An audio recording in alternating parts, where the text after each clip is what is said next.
Salam, hər vaxtınız xeyir olsun. Xarici ölkələrin maliyyəsi fənnində sizləri salamlayıram. Bugünkü mövzumuz Fransanın maliyyə sistemi və mövzumuzun suallarına və müzakirəsinə keçməmişdən əvvəl Fransa haqqında bir neçə maraqlı faktı sizinlə bölüşmək istəyirəm. İlk onu qeyd edeyim ki, Fransa ən çox turist qəbul edən ölkədir. Hər il dünyada təxminən 90 milyondan çox ziyarətçisi ilə seçilən ölkələrdəndir. Ən uzun yeraltı metro sistemi məhz Parisdədir. Paris metrosu 214 kilometr uzunluğunda olan 16 xəttdən ibarətdir və Avropanın ən çox istifadə olunan nəqliyyat sistemlərindən biridir. Rəsmi olaraq fransız dili dünyada 29 ölkənin rəsmi dilidir və BMT-nin 6 rəsmi dilindən biridir. Ətir sənayesinin mərkəzi hesab olunur. Ən əsası da Qras şəhəri dünyada ətir sənayesinin paytaxtı kimi tanınır və bir çox məşhur ətirlərin istehsal məkanıdır. Fransada mindən çox müxtəlif pendir növü var. General de Gaulle bir dəfə demişdir ki, 324 növ pendiri olan ölkəni necə idarə edəsən? 2010-cu ildə fransız kulinariya ənənələri UNESCO tərəfindən qeyri-maddi mədəni irs kimi tanındı. Eyfel gülləsi haqqında da bir faktı nəzərinizə çatdırmaq istəyirəm ki, Eyfel gülləsi icad olunub tikiləndən sonra bir çox fransızlar onu çox eybəcər hesab edirdilər. Amma hal-hazırda Eyfel gülləsi Fransanın simvoluna çevrilib və Eyfel gülləsi orijinal olaraq yalnız 20 il qalmalı idi. Lakin radio antenası kimi istifadə olunduğuna görə saxlanıldı. İbtidai təhsil 6 yaşdan məcburidir Fransada. 2019-cu ildən etibarən Fransada təhsil 3 yaşdan etibarən məcbur sayılmağa başlandı. Amma əvvəllər 6 yaşdan idi və bu Avropada ən erkən başlanğıclardan biridir. Dünyanın ən qədim universitetlərindən biri də məhz Fransadadır. Paris Universiteti, Sorbonne 12-ci əsrdə qurulub və Avropanın ən qədim və nüfuzlu ali məktəblərindən biridir. Dövlət universitetlərində təhsil haqqları çox aşağıdır. İldə təxminən 200-600 avro və bu təhsili çox tələbəyə də əlçatan edir. Fransada adi universitetlərdən əlavə çox seçici və prestijli elit məktəblər, Grandes Écoles fəaliyyət göstərir. Burada təhsil almaq çox çətindir və ciddi imtahanlar tələb edir. Tələbələrə də dövlət tərəfindən geniş dəstəklər verilir. Fransada tələbələr üçün ucuz yataqxanalar, yeməklər, Kroos restoranlarında nəqliyyat güzəştləri və həmçində təqaüdlər mövcuddur. Bir nəzərinizə çatdırmaq istədiyim fakt da odur ki, Fransada məktəblər dini neytraldır. Yəni ki, dövlət məktəblərində dinin təbliğinə icazə verilmir. Şagirdlər sinifdə dini simvollar daşıya bilməzlər. Hicab, xaç, kippa və digər hansısa bir simvollar. Fransız dili təhsil sistemində çox vacib bir rol oynayır. Dövlət məktəblərində bütün dərslər fransız dilində keçirilir. Hətta xarici tələbələr də fransız dilini öyrənmək məcburiyyətində qalırlar. Fransada orta məktəbi bitirmək üçün Bachelor adlı imtahan verilir və bu imtahan universitetdə qəbulun əsas şərtidir. Fransa Avropada ən çox beynəlxalq tələbə qəbul edən ölkələrdən biridir və Erasmus mübadilə proqramında da fəal iştirak edir. Yəni bu Fransa haqqında bir neçə maraqlı faktlar idi. İndi isə mövzumuza keçid edək. Bu mövzumuz əsasında sizinlə müzakirə edəcəyimiz suallarımız Fransanın makroiqtisadi vəziyyəti, Fransada pul kredit sisteminin təşəkkülü, Fransa bankı, Fransada büdcədən kənar fondlar. Birinci sualımıza keçid edirəm. Fransa Avropanın ən iri iqtisadi güclərindən biri olmaqla yanaşı, dünya üzrə də 6-cı ən böyük iqtisadiyyata sahibdir. Ölkənin ümumdaxili məhsulu 2024-cü ilin sonuna doğru 3 trilyon avroya yaxınlaşmış və bu göstərici onun qlobal iqtisadi sistemdəki əhəmiyyətini də daha da artırmışdır. Fransada iqtisadi fəaliyyətin əsas hissəsini xidmət sektoru təşkil edir. Bu sahə ümumdaxili məhsulun təxminən 79%-ni əhatə edir. Sənaye sektoru ümumi iqtisadiyyatın 19%-ni, kənd təsərrüfatı isə 2%-ə yaxın hissəsini təmin edir. Xüsusilə turizm, maliyyə xidmətləri, avtomobil istehsalı və aerokosmik sənaye Fransanın iqtisadi dayanıqlığında mühüm rol oynayır. Son illərdə Fransa iqtisadiyyatı qlobal və regional iqtisadi dalğalanmaların təsirinə məruz qalıb. Enerji daşıyıcılarının qiymətindəki dəyişikliklər, təchizat zəncirlərində yaranan fasilələr və tələbatın zəifləməsi ümumi iqtisadi artımı yavaşlatmışdır. 2023-cü ildə ölkədə iqtisadi artım təxminən 0,8% olmuş. 2024-cü ildə bu göstəricinin 1,1%-ə yüksələcəyi proqnozlaşdırılmışdır. Və bu artım əsasən daxili istehlakın bərpası və dövlətin iqtisadi dəstək tədbirləri hesabına baş verib. İşsizlik problemi Fransa üçün struktur xarakterlidir. Əmək bazarında uzun müddətdir müşahidə olunan gərginliklər nəticəsində işsizlik səviyyəsi 2023-cü ildə 7,4% olmuşdur. Əmək bazarında çeviklik və əmək münasibətlərində daha səmərəli islahatlar aparılması nəticəsində bu göstərici son illərdə nisbətən azalmağa meyil göstərmişdir. Eyni zamanda işsizlik səviyyəsindəki dəyişikliklər regionlar üzrə qeyri-bərabər xarakter daşıyır və bu da iqtisadi bərabərsizliyin artmasına səbəb olur. Dövlət xərcləri Fransada çox yüksək səviyyədədir. Ümumdaxili məhsulun təxminən 57%-i dövlət sektoruna, o cümlədən səhiyyə, təhsil, sosial təminat və pensiya xərclərinə sərf olunur. Sosial təminat sisteminin genişlənməsi dövlətin iqtisadiyyatdakı rolunu artırmış, lakin eyni zamanda maliyyə yükünü də artırmışdır. Dövlətin bu səviyyədə xərcləmələri vergi sistemində yüksək yüklənməyə səbəb olur. Çünki bu xərcləri qarşılamaq üçün həm fiziki, həm də hüquqi şəxslərdən toplanan vergilərin səviyyəsi yüksəldilmişdir. Fransanın büdcə kəsiri davamlı olaraq Avropa İttifaqının müəyyən etdiyi 3%-lik həddi aşır. 2023-cü ildə büdcə kəsiri təxminən 5,8%-ə çatmış, 2024-cü ildə isə bu göstəricinin eyni qalması nəzərdə tutulmuşdur. Uzunmüddətli perspektivdə bu kəsirin tədricən azaldılması və borc yükünün sabitləşdirilməsi hökumət üçün əsas iqtisadi prioritetlərdən biri kimi qalır. Fransada dövlətin iqtisadiyyatda rolu yüksək olsa da, xüsusi sektorun inkişafı üçün geniş imkanlar yaradılmışdır. Startapların dəstəklənməsi, innovasiya fondlarının artırılması və rəqəmsal transformasiya sayəsində atılan addımlar yaxın illərdə ölkənin iqtisadi strukturunda dəyişikliklərə yol aça bilər. İqtisadi siyasətin əsas prioritetləri arasında ekoloji davamlılıq, yaşıl enerji keçidi və iqlim dəyişikliyi ilə mübarizə tədbirləri də ön plana çıxır.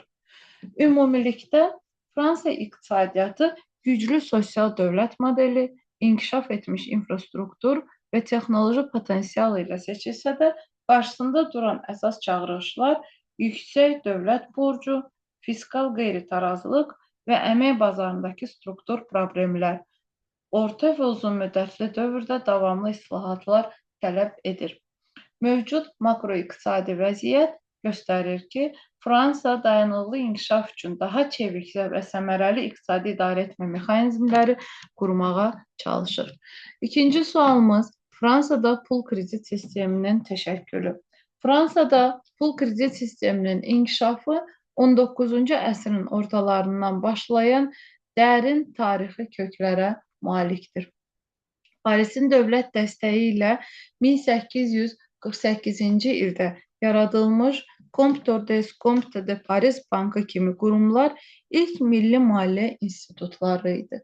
Daha sonra 1859-cu ildə Credit Industrial et Commercial, 1863-cü ildə Credit Lyons, 1864-də Societe Generale kimi paylaşılan vəsaitlərlə formalaşan ticarət bankları yaranmışdır.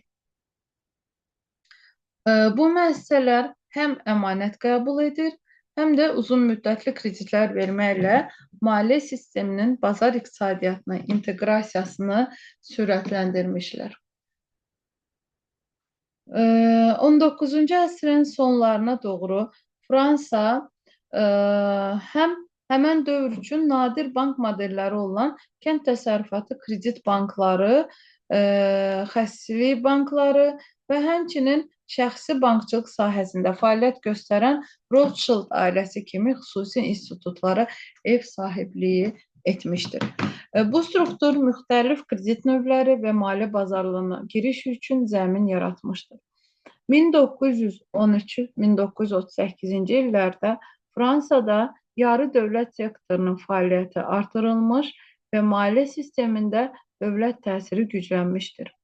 Böyük depressiya dönəmində bir neçə kommersiya bankı çətin vəziyyətə düşmüş və onlardan bəziləri birləşdirilərək dövlət nəzarəti altına alınmışdılar.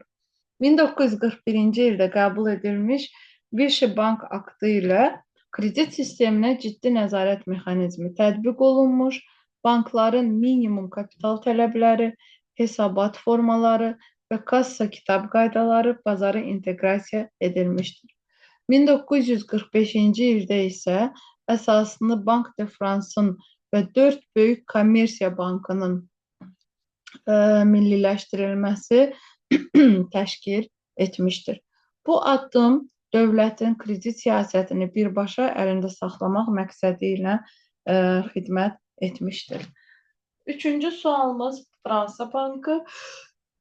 Fransa Bankı Napolyon Bonaparte tərəfindən 1800-cü ildə təsis edilərək bugünə qədər Fransanın baş maliyyə institutlarından biri olaraq fəaliyyət göstərməkdədir. Bu bank Avrozonanın üzvü olmasına baxmayaraq, ölkənin pullar sistemində hələ də mühüm yer tutur və milli iqtisadiyyat üçün analitik dəstək rolunu qoruyur. Avro dövründə pul siyasətinin əsas istiqamətləri Avropa Mərkəzi Bankı tərəfindən müəyyənləşdirilsə də, Fransa Bankı bu qərarların ölkə səviyyəsində icrasına cavabdeh qurumdur. Bankın aylıq balans hesabatlarına görə 2025-ci il fevral ayında aktivlərin ümumi həcmi təxminən 1 milyon 537.109 milyon avro təşkil etmişdir. Bu, bankın illik orta aktiv həcminin 528 milyard avro olduğunu göstərir. 2024-cü ilin son rübü ilə müqayisədə aktivlərdə hər ay sabit artım izlənir və bu göstəricilər bankın monetar alətləri olan geniş təsirindən xəbər verir. Qızıl ehtiyatlarına gəldikdə isə Fransa dünya üzrə ən böyük ehtiyatlara malik 4-cü ölkədir. 2025-ci ilin ilk rübündə valyutasında 2437 ton qızıl ehtiyatı olmuşdur. Bu ehtiyatların saxlanması məqsədi ilə xüsusilə super təhlükəsizlik bunker olan K-Saturn yeraltı anbarı istifadə edilir. Qızılın qiymətinin artması ilə bankın balansındakı valyuta aktivlərinin dəyəri yüksəlmiş və 2024-cü ildə qızıl və valyuta ehtiyatlarında cəmi 32,9 milyard avro artım qeydə alınaraq bankın bazar dəyərini artırmışdır. Bank nəinki pul siyasətinin icrasında, həm də maliyyə sabitliyi və təhlükəsizlik sahəsində aktiv fəaliyyət göstərir.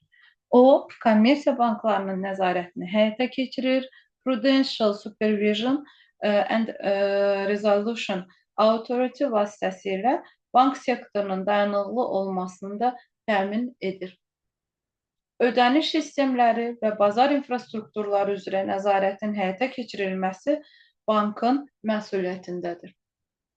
Bank Həmçinin pul siyasətindəki monetar strategiyanı müzakirə edən Avropa Mərkəzi Bankının qərar qəbul edən şurasında təmsil olunur. Bank rəhbərinin səlahiyyətləri çərçivəsində bankın milli monetar strategiya və stabilizasiya funksiyaları müəyyən edilir. Sonuncu sualımız Fransanın kredit maliyyə sistemi. Fransada büdcədənkənar fondlar dövlət maliyyə sisteminin ayrılmaz və olduqca da əhəmiyyətli komponentlərindən biridir. Onlar əsasən sosial yönümlü proqramların maliyyələşdirilməsində mühüm rol oynayır və dövlət büdcəsindən kənarda fəaliyyət göstərdikləri üçün çevik və məqsədyönlü idarə etmə imkanlarına malikdirlər. Bu fondlar birbaşa dövlət büdcəsinə daxil olmadan xüsusi qanunvericilik və normativ hüquqi aktlara əsasən yaradılır və özəl institutlar və dövlətin birgə idarəçiliyi ilə fəaliyyət göstərirlər.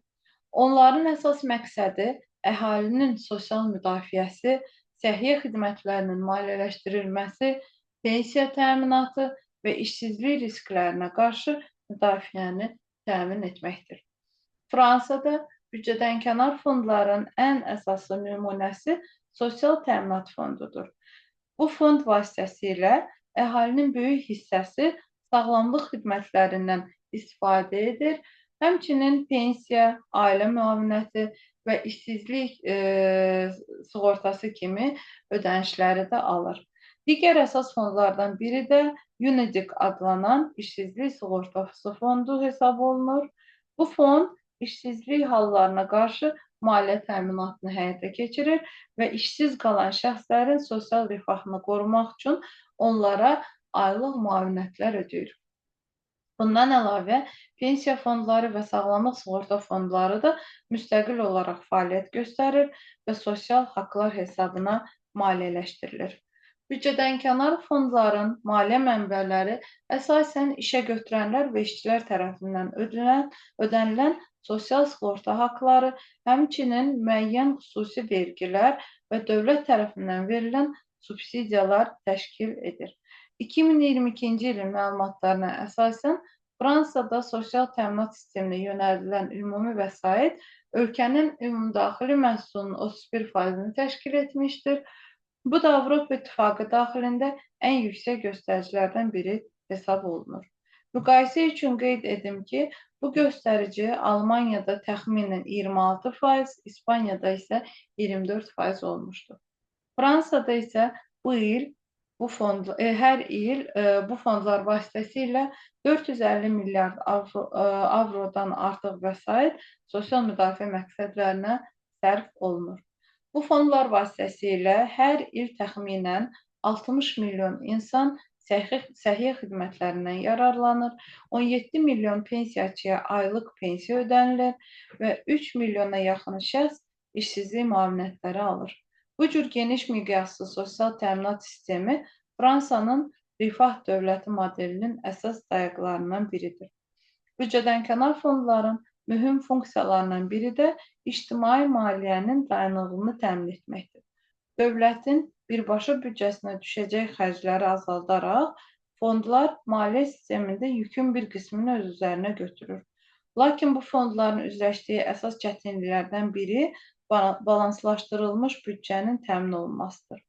Əhali strukturunun dəyişməsi, yəni yaşlıların sayının artması və işçi qüvvəsinin nisbətən azalması fondların gəlir və xərclərin arasında tarazlığı pozur. Məsələn, pensiya fondlarının xərcləri son illərdə sürətlə artmış, gəlirlər isə daha ləng şəkildə böyümüşdür. 2023-cü ildə sosial təminat sisteminin kəsiri təxminən 8 milyard avro səviyyəsində olmuşdur. Bu, 2020-ci ildəki pandemiya dövrü ilə müqayisədə azalsa da, hələ də büdcə üçün ciddi təzyiq yaradır. Və ənənəmə sadiq qalaraq mühazirənin sonunda bir sitat nəzərinizə çatdırmaq istəyirəm. Fransa hər zaman dünyaya gözəllik və azadlıq ruhu bəxş edən bir mədəniyyət mərkəzidir. Növbəti görüşlərə dək.